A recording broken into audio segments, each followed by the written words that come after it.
Το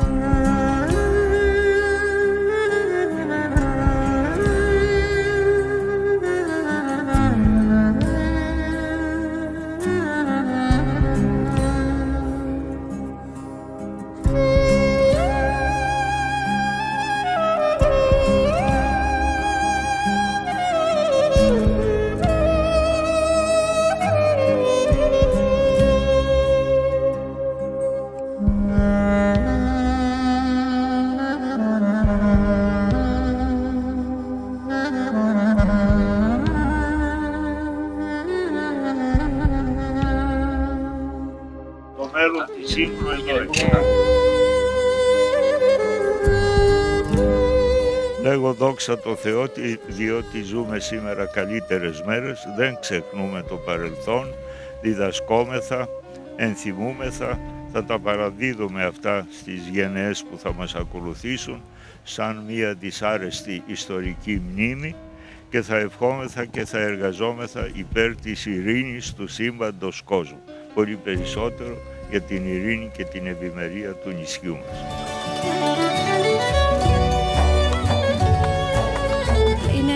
Νησί που σε αγκαλιάζει αμέσως. Οι Έλληνες εδώ κυριαρχούν επιχειρηματικά, κυριαρχεί η γλώσσα και πάλι ακούγεται πολύ δυνατά. Υπάρχει πολλή νεολαία που έχει ξαναζωντανέψει ουσιαστικά τον ελληνισμό σε αυτό εδώ το μαρτυρικό νησί, στην κυριολεξία μαρτυρικό νησί. Τι ξέρεις εσύ για την Ύμβρο?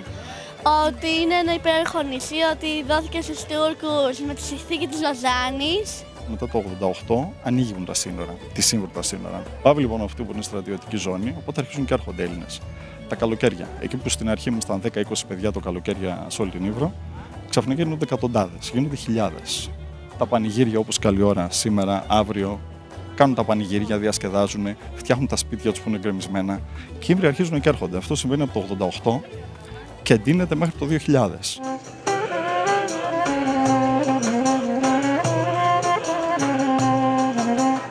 Πολλοί Έλληνες, πολλές ελληνικές οικογένειες με καταγωγή από την Ύμβρο, τρίτη γενιά και μετά ήρθαν εδώ, έφεραν τα παιδιά τους και έτσι ουσιαστικά αναβιώνει και πάλι ο ελληνισμός.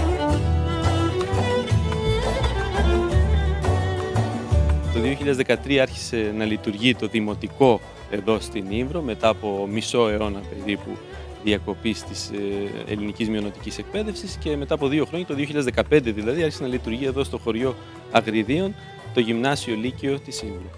Πόσα παιδιά έχει αυτή τη στιγμή το σχολείο? Εμείς την περσινή χρονιά είχαμε 30 παιδιά και φέτος πρώτο Θεό θα αυξηθεί ο αριθμός στα 37. Με 37 παιδιά εδώ και περίπου 15 στο δημοτικό και στο νηπιαγωγείο ξεπερνάμε το ψυχολογικό όριο, θα έλεγα, των 50 παιδιών, που ακούγεται μεν μικρό νούμερο, αλλά αν φανταστεί κανείς, όπως είπα και προηγουμένως, ότι για μισό αιώνα περίπου δεν λειτουργούσαν τα ελληνικά σχολεία εδώ στην Ύμβρο, μιλάμε για ένα πολύ καλό αριθμό. Για ένα θαύμα. Για ένα θαύμα, ναι, μια μικρή αναγέννηση, όπως μου αρέσει να την αποκαλώ, που έγινε εδώ στην Ύμβρο. Με τα 7 χωριά ήταν η μοίρα σου βαριά. Όταν άνοιξε το σχολείο αποφασίσαμε ότι το Λύκειο θα το τελειώσω από εδώ. Και ήρθαμε μαζί με τον αδερφό μου, τους γονείς μου. Σου άρεσε? Πώς ήταν η αλλαγή ζωής? Είναι πολύ δύσκολο να το χωρέσει κάποιος σε λέξεις, είναι η αλήθεια, γιατί φεύγεις από τη ζωή της πόλης, ούτως ή άλλως, και έρχεσαι σε μια ζωή στο νησί που είναι από μόνη της πολύ ιδιαίτερη, αλλά το ότι έρχεσαι στην Ύμβρο το καθιστά ακόμα πιο σπουδαίο, γιατί είδαμε πως συνεχίζουμε τις παραδόσεις μας, πλέον τα χωριά μας θα ακούνε φωνές παιδικές και βγαίναμε και παίζαμε στην πλατεία όλοι μαζί, πράγματα που εγώ που δεν ερχόμουν για παράδειγμα τα καλοκαίρια δεν μπορούσα καν να τα φανταστώ. Και περνούσαμε το χειμώνα όλα μαζί τα παιδιά στην πλατεία, στο σχολείο, μαζευόμασταν τα βράδια. Ήταν πάρα πολύ όμορφη εμπειρία, πάρα πολύ ανθρώπινη ζωή. Δεθήκαμε διαφορετικά με το νησί και με τους ανθρώπους εδώ πέρα. Και μακάρι δηλαδή να βρίσκονται παιδιά, να έρχονται οι οικογένειες εδώ, οπότε να υπάρξει ο ελληνισμός εδώ. Κάποια βοήθεια από κάποιους, πιστεύω ότι θα συνεχίσει αυτό το πράγμα. Και με τον Πατριάρχη μεγάλη βοήθειά του, εκείνος φυσικά τα ξεκίνησε όλα. Και προσπαθούμε να το συνεχίσουν και όλες οι οικογένειες. Όσες μπορούν να έρχονται εδώ πέρα να κάνουν το σχολείο τους στα παιδιά, να μαθαίνουν και την ιστορία του νησιού, να μην την ξεχνάμε. Ένα μεγάλο μέρος της όλης αναγέννησης οφείλεται στον Πατριάρχη μας, οφείλεται στη συλλογική προσπάθεια που έχει γίνει από τους συλλόγους μας, Αθήνα, Θεσσαλονίκη, Αμερική, Αυστραλία, ακόμα και στην Νότιο Αφρική, στην Ευρώπη κτλ. Οι οποίοι, ξέρετε, είναι ένα μυστήριο αυτό το πράγμα, δηλαδή κάποιος δεν μπορεί εύκολα να το καταλάβει. Έφυγαν αυτοί οι άνθρωποι από εδώ διωγμένοι, κυνηγημένοι, με συνθήκες φοβερές. Κάποιοι έφευγαν και δεν ήξεραν αν θα φτάσουν ποτέ εκεί που ήθελαν και αν θα μπορέσουν ποτέ να ξαναγυρίσουν. Έχουν φτιαχτεί σχολεία, έχουν φτιαχτεί πολλά πράγματα και το νησί γενικά είναι πλέον πιο σύγχρονο από ό,τι ήταν παλιά, που το θυμόμαστε εμείς, έτσι, καμιά σχέση. Γενικά εδώ προσπαθούν όλοι οι νεολαία να κάνουν δράσεις, γενικά είναι σχετικά πολύ καλύτερα από τα προηγούμενα χρόνια. Από τον Μπουνέντι και από το Βοριά. Το μεγάλο ερώτημα είναι αν αυτά τα παιδιά όταν πηγαίνουν στην Ελλάδα κυρίως για να σπουδάσουν, αν θέλουν μάλλον, όχι αν μπορούν, αν θα θελήσουν μετά να γυρίσουν και πάλι στην Ήμβρο, εδώ όπου φοιτήσαν, εδώ που μεγάλωσαν ουσιαστικά από το δημοτικό και μετά, για να κρατήσουν εδώ το νησί, να κρατηθεί το ελληνικό στοιχείο. Το κύριο μέλημα αυτή τη στιγμή είναι ακριβώς αυτό. Έχουμε 44 παιδιά. Το ερώτημα είναι πόσα από αυτά γυρίσανε και πώς θα γίνει να γυρίσουν κάποια από αυτά, να μείνουν εδώ, να κάνουν τις οικογένειές τους και πάνω σε αυτά τα παιδιά να έρθουν και άλλα, και άλλοι νέοι. Αυτό είναι το στοίχημά μας. Θέλουν τα παιδιά να γυρίσουν. Είναι δύσκολο, οι συνθήκες είναι δύσκολες εδώ. Υπάρχει το γλωσσικό πρόβλημα με τους τίτλους σπουδών, κάποια γραφειοκρατικά που πρέπει να ξεπεραστούν. Αυτά είναι κάποιες δυσκολίες. Θέληση όμως υπάρχει και για μας ακόμα και το 10, το 20% των αποφύτων μας ή άλλων παιδιών να γυρίσουν θα είναι μεγάλο κέρδος φυσικά. Θα ήθελες να γυρίσεις εδώ πίσω? Θεωρείς ότι υπάρχουν προοπτικές για να γίνεις δικηγόρος, για να κάνεις ένα επάγγελμα αξιοπρεπές? Θεωρώ πως ναι. Το νησί αναπτύσσεται κάθε χρόνο όλο και περισσότερο, ραγδαία. Εμείς που αν κάποιος έρθει φέτος τον Αύγουστο και ξαναέρθει του χρόνου, θα το δει και μόνος του ότι είναι σοκαριστική η αλλαγή κάθε φορά. Και υπάρχουν και οι προοπτικές, αλλά πιο πολύ απ' όλα υπάρχει επιθυμία. Το ότι έχουμε το σχολείο μας δίνει δικαίωμα, ας πούμε, να ονειρευτούμε, να επιδιώξουμε πολλά περισσότερα, είτε ως δικηγόρος είτε ως καθηγήτρια, κάπου στα πρώτη άκρη μου και θα γυρίσει. Η Τουρκία αλλάζει. Ακόμα και για την Ήμβρο, το ότι υπάρχουν οι Έλληνες είναι σημαντικό. Δηλαδή, έχουμε γίνει είδος, προστατευόμενο είδος. Εξαφάνιση προστατευόμενο. Δηλαδή, είναι βασικό και για αυτούς το να είμαστε. Και δεν είμαστε καπελοί. Με την Τραμοντάνα και με τον Γαρμπή. Ποιο είναι το επόμενο βήμα που πρέπει να επιτευχθεί προκειμένου να συνεχίσει η παιδεία ελληνική να υπάρχει?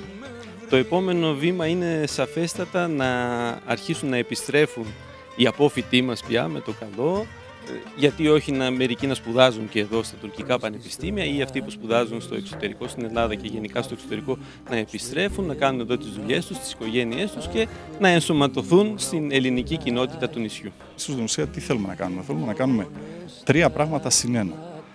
Τα 3 που λέμε είναι ότι πρώτα απ' όλα πρέπει να προστατεύσουμε τα σπίτια μας. Υπάρχουν πάρα πολλοί Ήμβροι που είναι τα σπίτια τους είναι σε κακό χάλι και σκέφτονται να το πουλήσουν.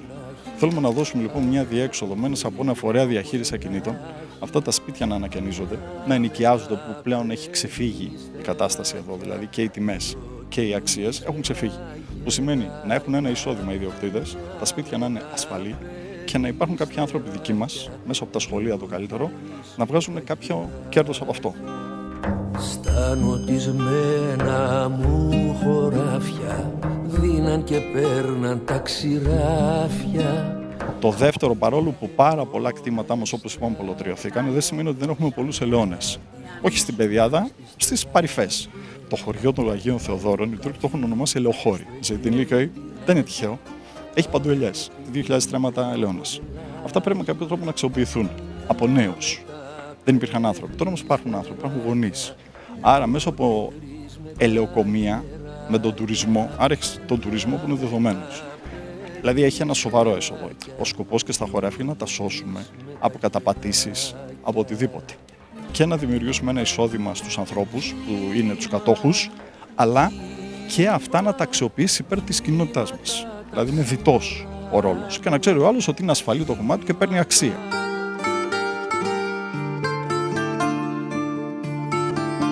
Και το τρίτο είναι να βοηθήσουμε μέσω διαφόρων ιδρυμάτων, αλλά και προγραμμάτων που τρέχουν και στην Τουρκία ευρωπαϊκά. Δηλαδή υπάρχουν ευρωπαϊκά προγράμματα στην Τουρκία για νέα παιδιά, τα οποία θα επιχειρήσουν, θα τολμήσουν και θα τους στηρίξουν. Το θέμα είναι ο επαγγελματισμός, καταρτισμός τους σε συνεργασία πάντα βέβαια και με τους διευθυντές τους και τους καθηγητές τους, να πείσουμε αυτά τα παιδιά να ακολουθήσουν κάποια επαγγέλματα τα οποία αύριο θα μπορέσουν να μείνουν εδώ.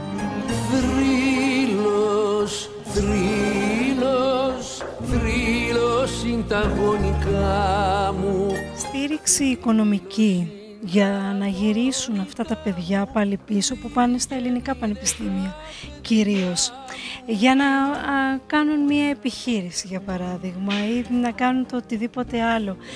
Πώς μπορεί να βρεθεί? Υπάρχει μια χρυσή ευκαιρία εδώ στην Ύμβρο. Αν σκεφτεί κανείς την τουριστική ανάπτυξη που υπάρχει στο νησί, οπωσδήποτε θα μπορεί να δραστηριοποιηθεί κάποιος στον τουριστικό τομέα.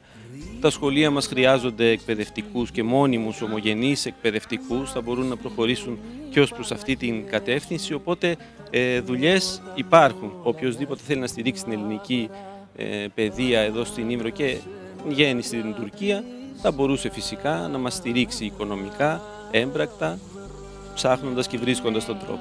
Χρειάζεται κάποια συνδρομή από την τουρκική πολιτεία, από την ελληνική πολιτεία? Κοιτάξτε, χρειάζεται συνεργασία. Που σημαίνει ότι μέσα από τη συνεργασία Ελλάδος και Τουρκίας πρέπει αυτοί οι άνθρωποι οι οποίοι είχαν περιουσίες τις οποίες τις χάσανε και δεν τις χάσαν τυχαία, απολυτριώθηκαν. Πρέπει με κάποιο τρόπο να βοηθηθούν. Και πρέπει να βοηθηθούν και από εμάς ως σύλλογοι, πρέπει να βοηθηθούν και από το τουρκικό κράτος όμως, για να τους στηρίξει εδώ. Και βέβαια αυτό που ευελπιστούμε πάρα πολύ πραγματικά είναι ελληνικά ιδρύματα τα οποία να στηραμούν. Τι ανάγκες περισσότερο έχει εδώ ο ελληνισμός της Ύμβρου? Πιστεύω ότι αυτή τη στιγμή υπάρχουν πράγματα πρακτικά, αλλά αυτά πρέπει με έναν σοβαρό προγραμματισμό από πολλές πλευρές. Από την πατρίδα μας, από παράγοντες διάφορους να οργανωθούν. Υπάρχει όμως ένα άλλο πράγμα που λέγεται, ας πούμε, ηθική συμπαράσταση. Και ένας να έρχεται που λέει ο λόγος την ημέρα, για μας αυτό είναι μια πολύ μεγάλη ηθική δύναμη αυτή τη στιγμή. Και για μας και για εκείνους που το βλέπουν. Καταλαβαίνετε τι εννοώ. Διότι λένε αμέσως, ορίστε, δεν είναι μόνοι, δεν είναι ξεχασμένοι, δεν είναι πεταμένοι.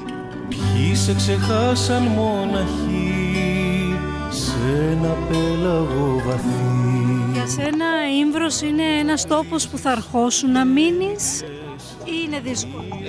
Εντάξει, να λέμε την αλήθεια, οι συνθήκες είναι πολύ δύσκολες να μένεις μόνιμα στο νησί, ειδικά το χειμώνα. Και σαλονγκρίζα συννεφιά. Η ζωή εδώ δεν είναι και τόσο εύκολη, γενικώς ας πούμε. Ήμουν 38 χρόνια, 39 στην Αθήνα και ξαφνικά τώρα γύρισα. Πολύ δύσκολο εδώ, ειδικά το χειμώνα. Υπάρχει μια κινητικότητα, αλλά στην άμμο όταν χτίζεις είναι αναμενόμενο ότι κάποτε θα φύγει η άμμος από τα πόδια σου. Δεν βλέπετε μεγάλο μέλλον δηλαδή παρά τα... Δυστυχώς. Τι το λέτε αυτό? Δεν συμμετέχει η νέα γενιά. Συμμετέχει σε τι? Έχει, δηλαδή βλέπεις τα παιδιά τελειώνουν γυμνάσιο, λύκειο. Εγώ θα τα ήθελα εδώ να έρχονται. Σιγά σιγά βλέπεις χάνονται, φεύγουν, μεγαλώνοντας. Δεν θέλουν να γυρίσουν πίσω στο χωριό. Δυστυχώς. Περιουσίες χάνονται, καταπατούνται, είτε πηγαίνοντας στο κράτος, το χαζινέ που λένε εδώ. Η υπηκότητα όταν δεν έχεις και αυτό είναι ένα πρόβλημα, δεν μπορεί να κάνεις, δύσκολα να κάνεις αγοροπολισία. Εσύ θα αρχώσουν εδώ να ζήσεις, Νικόλα? Αν ήταν καλύτερες οι συνθήκες εδώ πέρα, ναι.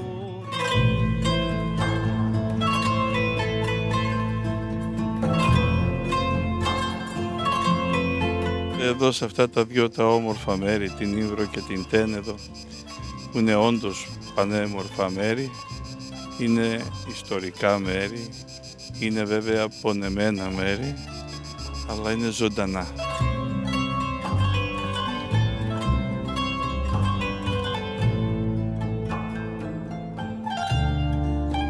Κάποτε ήταν το μεγαλύτερο χωριό και τώρα είναι ερείπια τελείως. Τα πιο πολλά σπίτια γκρεμισμένα, μένουν πολύ λίγοι κατοίκοι και είναι πολύ στενάχωρο. Το χωριό το δικό μας, στην ουσία μας απολωτριώσανε τα πάντα, ενώ καλλιεργεί έφορες καλλιεργήσιμες εκτάσεις, αλλά μέχρι εκεί. Τα δύσκολα ήταν εδώ που είμαστε στο Σκηνούδι. Θυμάμαι χαρακτηριστικά ότι όλη αυτή την περίοδο είμαστε μέσα στο σπίτι, δεν μπορούσαμε να βγούμε. Αυτό που άκουγες κάθε μέρα ήταν το στρατό έξω από το χωριό, έξω από το σπίτι μάλλον. Οι λάμπες κλειστές, φώτα να μην έχει. Ποιος να κάνει τι ο στρατός? Περιπολούσαν, περιπολίες. Φοβισμό. Περιπολούσαν. Τα κυνηγετικά όπλα του πατέρα μου και ολονών τα είχαν επιτάξει, τα είχαν πάρει και τα είχαν μοιράσει στους Τούρκους κατοίκους. Θυμάμαι εκείνη την περίοδο που όλους τους είχαν κλείσει μέσα στη Μητρόπολη κάτω από μια φασκομαλιά που υπήρχε, που ήταν ο Μητροπολίτης και όλοι οι πρόχοντες Τσίμβρου, που ήταν για μέρες εκεί. Και γενικά θυμάμαι ότι υπήρχε ο τρόμος στο χωριό. Είχαν γίνει μετά κάποιοι βιασμοί από στρατιώτες και δολοφονία στο χωριό τον επόμενο χρόνο.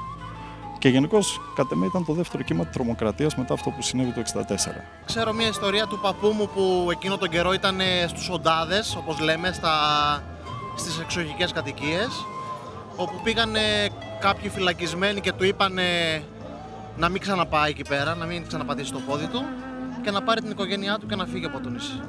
Λέγανε τον εθνικό ύμνο τότε κάποια παιδιά εκεί, τουρκόπαιδα πλέον, και επειδή δεν σταματήσαμε, περνάγαμε από τον δρόμο να φύγουμε και επειδή δεν σταματήσαμε να σταθούμε προσοχή, βγήκε κάποιος από εκεί, μάλλον δάσκαλος ήταν, και μας έβαλε τις φωνές και μας υποχρέωσε μέχρι να τελειώσει ο εθνικός ύμνος.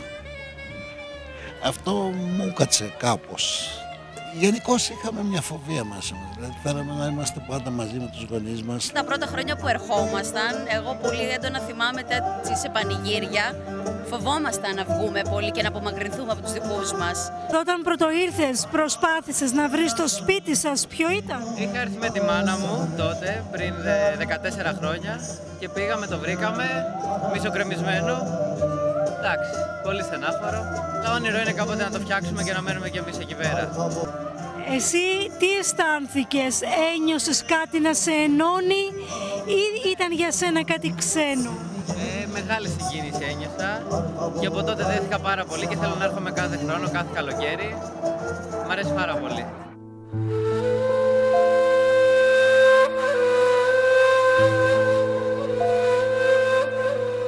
60 χρόνια μετά, ωστόσο, ο Οικουμενικός Πατριάρχης κ.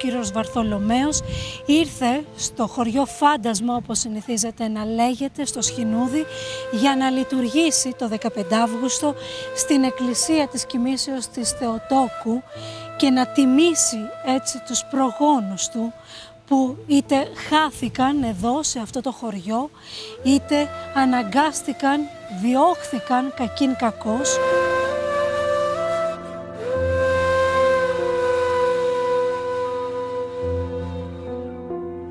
Ήρθε να ευχηθεί να μην ξαναγίνουν τέτοια εγκλήματα κατά του ελληνισμού.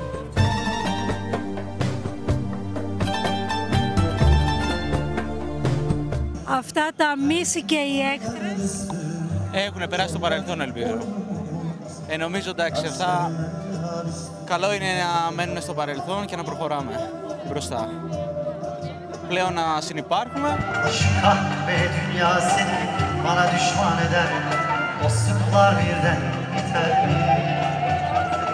Αισθάνεστε ότι έχει αλλάξει η Τουρκία και η συμπεριφορά των Τούρκων απέναντι στους Έλληνες? Εσείς ως νέοι πώς το βλέπετε? Τώρα τον τελευταίο καιρό που ερχόμαστε δεν έχουμε κανένα θέμα. Είναι όλοι φιλικοί μεταξύ τους και ναι, δεν έχουμε κανένα πρόβλημα. Πώς είναι η συμβίωση με τους Τούρκους και Κούρδους που υπάρχουν στο χωριό? Με τους δεύτερους όχι τόσο καλή η σχέση μας. Δεν είναι καταστροφής, με λίγα λόγια.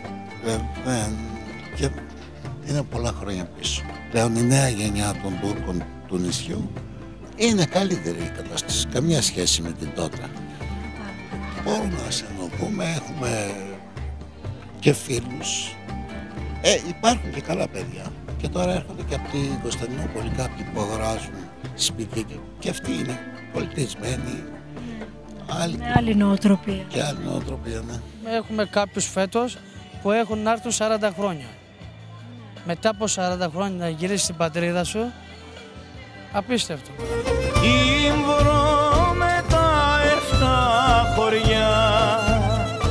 Το χωριό Αγρίδια είναι το μοναδικό αυτή τη στιγμή χωριό σε ολόκληρη την Τουρκία που έχει αμιγώς ελληνικό πληθυσμό, δηλαδή το 75% του πληθυσμού.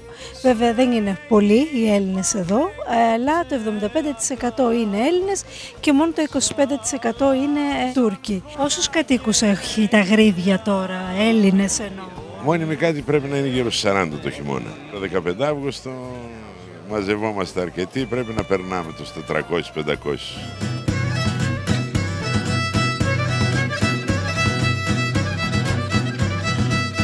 Την παραμονή της Παναγίας το πρωί, η κάθε οικογένεια φέρνει το τάμα της, το οποίο είναι ένα ζωντανό αρνάκι, προβατάκι, κρυάρι ή βόδι σε κάποιες περιπτώσεις.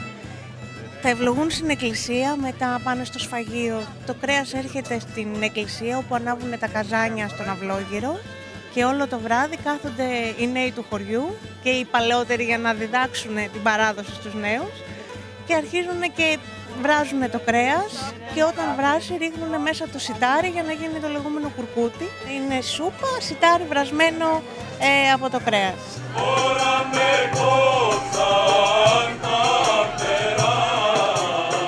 Είναι ένα πατροπαράδοτο πανηγύρι, χρόνια που το τηρούμε, με τα ήθη, τα έθιμα τα δικά μας, αυτά που ξέρετε που σφάζουμε τους σταύρους, μοιράζουμε στον κόσμο τα καζάνια όπως είδατε εκεί και όσο μπορούμε κοιτάμε να το συντηρήσουμε αυτό, παρόλο τις αντιξοότητες, δυσκολίες, τρικλοποδιές και 1002, πάλι καλά. Από ποιους? Είναι εννοείται τώρα, είναι αυτονόητα αυτά.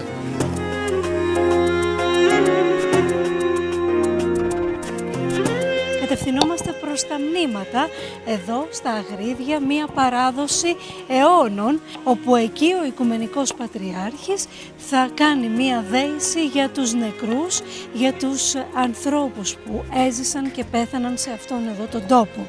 Οι νοικοκυρές μάλιστα σε αυτό το χωριό είναι παράδοση να φτιάχνουν γλυκά και αυτά να τα μοιράζουν στη συνέχεια στον κόσμο που έχει μαζευτεί σήμερα για το πανηγύρι εδώ στα Αγρίδια της Ήμβρου.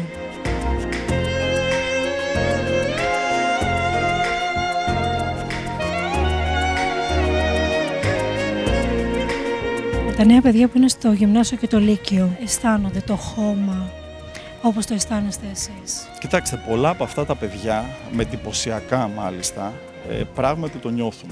Νιώθουν ότι εδώ είναι ο χώρος τους, εδώ είναι το σπίτι τους και πολλά από αυτά τα παιδιά θέλουν να μείνουν. Υπάρχει μια απίστευτη σύνδεση με το χώμα, πράγμα το οποίο το θαυμάζω στους Ιμβρίους και αυτό πιστεύω ότι βοηθάει να προχωρήσει αυτό το θαύμα. Μπορεί να μην έχουμε γεννηθεί εδώ, να μην έχουμε μεγαλώσει, αλλά η αλήθεια είναι κάθε φορά που πατάμε το πόδι μας εδώ πέρα νιώθουμε ότι έχουμε γυρίσει στο σπίτι μας. Μ' αρέσει πάρα πολύ και όλη η ζωή μου είναι εδώ. Εδώ προς τα πάνω που βλέπετε τα σκαλιά που είναι και ο σταυρός δηλαδή το πίσω, είναι το νεκροταφείο των Αγριδιών. Δηλαδή εμένα ας πούμε η γιαγιά μου και ο παππούς μου είναι εδώ. Είναι θαμμένοι εδώ. Τόσο, θαμμένοι εδώ. Εδώ ζήσαμε και εδώ θα πεθάνουμε. Ελπίζω να μην μας ξεχνάνε.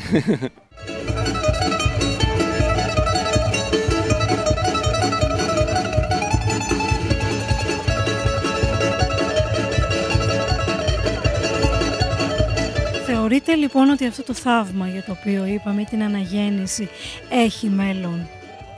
Με το χέρι στην καρδιά. Με το χέρι στην καρδιά πιστεύω πως θα μπορεί να έχει μέλλον, αλλιώς δεν θα ήμουν κι εγώ εδώ άλλωστε. Αυτό όμως δεν αναιρεί το ότι υπάρχουν τεράστιες δυσκολίες που πρέπει να ξεπεραστούν.